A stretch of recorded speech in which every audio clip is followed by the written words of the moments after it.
Ja, der hat ja wie dann, so wie der Vogel hat er so Federn dran. Ja. Und was ist denn das für ein Schwammer? Da gibt es vielleicht mehr, der Struppelkopfröhrling vielleicht. Hat er Lamellen oder hat er Röhren? Magst du am Baum dort am Stamm? Nein, direkt auf der Erde. Dann ist der Struppelkopfröhrling wahrscheinlich. Ja, hab ich.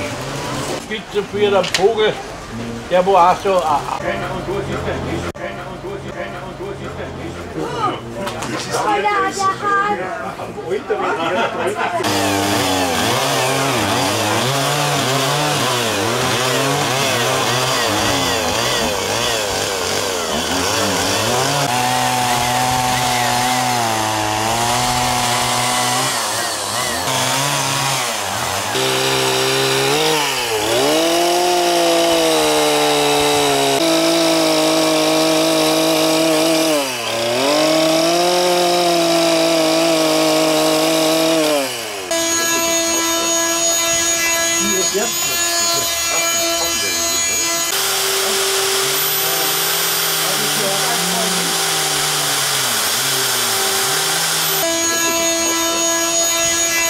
Ja.